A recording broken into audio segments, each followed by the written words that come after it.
And in a lot of instances, last night I realized that things that I'm eating were not vegan, but were actually, vegetarian. And this is a form of willful ignorance because in individual circumstances, I know that a lot of veggie burgers do have eggs to sort of hold it together. And sometimes I will ask, and sometimes I won't ask.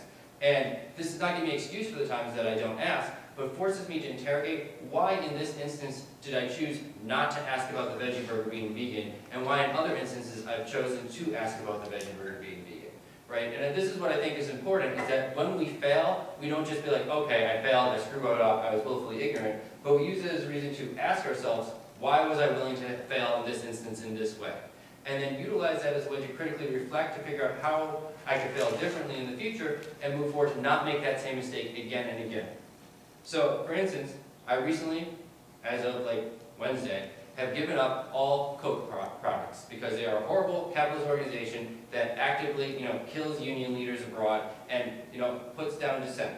Right? This is why you only have generic soda at this event, because I was not buying the name brands. It's not just because I was cheap, but it was because I wanted to avoid that. But for many years, I used being vegan as an excuse for why it's okay for me to drink Coke. It's like, I'm doing enough. I'm not eating animals, I'm not eating dairy, I just like Coke, whatever. This is my, this is the ism that I will participate in. And that is not an acceptable excuse. Nor is it when I confront a lot of other people who are vegetarian and vegan for reasons for why they aren't actively fighting racism or sexism. It's just because you are taking yourself and positioning yourself against one ism is not an excuse for you to not link up with the other isms. But it took, awareness and someone basically asking me the question, why, if you are willing to challenge all forms of oppression, are you still giving your money over to Coca-Cola, every time you host a conference, every time, you get something to drink at a restaurant? And it was through reflecting on that very simple question that I realized that I don't have an excuse for why I need to drink that product versus a different product. I could just have water, or I could get the generic Wegmans brand soda, and I will be perfectly happy. So there's no reason for me to have participated in it. And it was an admission that, while failing, that there's something else that can be done. So, in short, it is a privilege to not think about what else we could do to move forward. My solution to this is that we must refuse to take that privilege and always ask ourselves, what more can I do next time? What more can somebody else do next time? So when confronting someone who fails and doesn't have the perfect, pure politics that is able to take into account disability, able to take into account veganism or racism, sexism, homophobia, we should not be interrogating them and attacking them in the ways that we approach them, but getting them to ask, why is it that they think when fighting racism is so important to them that they don't have to also fight sexism, and getting them to ask those questions. One thing I do in my classes is I offer people extra credit for taking what I call a veg pledge, which is where they pledge to go vegetarian for the semester in order to receive a couple extra points on their final paper. I also teach about vegetarian politics within there, so it's related to class material as well.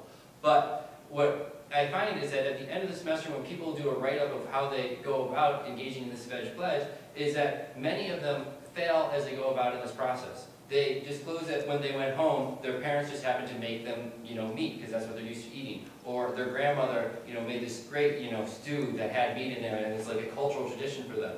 And what happened is that these students then, having these experiences, thought, I'm going to eat the meat, that's what I'm used to, so my parents made it, I don't want to be rude. But they critically reflected on why, in this instance, they were making that choice. And then when they went out to eat separately at different times, they decided not to eat meat in those other instances. And so they didn't take this single failure of, oh, I went home and on Thanksgiving I had some turkey as a reason to stop the pledge and give up on the extra credit, which is, incredibly minor given, with a couple extra points on a final paper. But they utilize it as reasons for why to get back on the train in order to continuously be vegetarian in the future.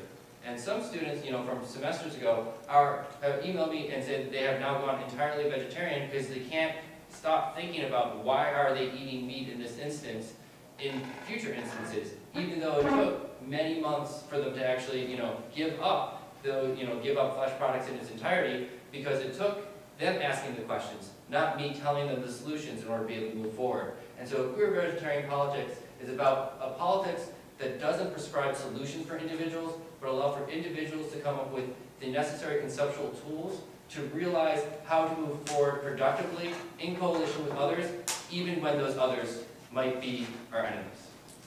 Thank you.